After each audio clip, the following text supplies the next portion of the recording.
മക്കളെ നമ്മുടെ ലവൻകുട്ടൻ വന്നിട്ടുണ്ട്. ഇപ്പം വന്നതാ. കാരണം രാത്രി എല്ലാവരും വിശന്നിട്ടാവും.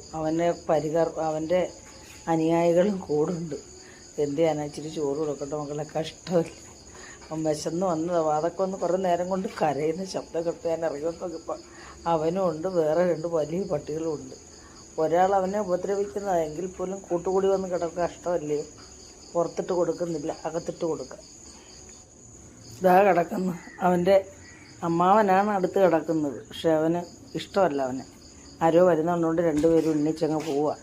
അപ്പം ഞാൻ പേപ്പർ ഇടാമെന്ന് വിചാരിച്ച് വന്നതാണ്. നോക്കിയപ്പോൾ അവരങ്ങ് പോയി. ഇനി വരും. ഞാൻ പേപ്പർ ഇടുമ്പോഴത്തേനെങ്കിൽ വരും അവർ. മൂടി പോത്തില്ല. പിന്നെ ബാക്കി ആരും വരില്ലേന്ന് ഞാൻ പ്രാർത്ഥിക്കും. രാത്രിയിലേ വരാവേ ഉള്ളൂ. എന്ന് പകൽ വന്നാൽ പിന്നെ ബുദ്ധിമുട്ടല്ലേ ഇങ്ങനെ. അങ്ങനെ ഇവർക്ക് അങ്ങനെയല്ലേ. പേപ്പർ ഇട്ടപ്പോൾ എൻ്റെ കൊച്ചിയർക്കം വന്നു.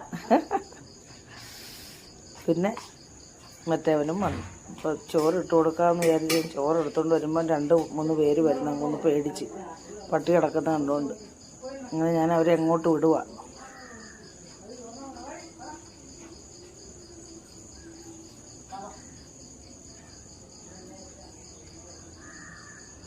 മനുഷ്യരുടെ കുറ്റമല്ല, പേടിയല്ലേ.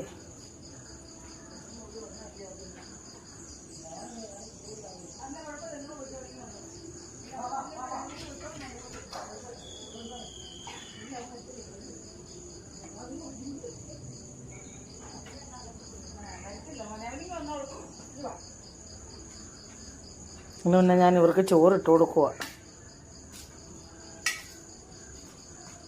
ഇപ്പോഴത്തേന് മറ്റവൻ എവിടെ നിന്ന് തന്നെ തിരിഞ്ഞിറങ്ങി വരും.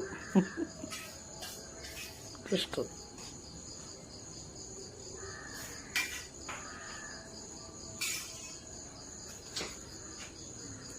എല്ലാവർക്കും രാത്രിയിലല്ലേ ചോറ് കൊടുക്കുന്നത്. പിന്നെ ഇവൻ 11 നമ്മുടെ കൊച്ചിയർക്കൻ വന്നോണ്ടാണ് അവൻ എന്നോട് അങ്ങ് അടുപ്പുക. മറ്റവൻ എവിടുന്ന് ഓടിക്കതച്ച് വന്ന്. കഷ്ടപ്പാവക്കള്.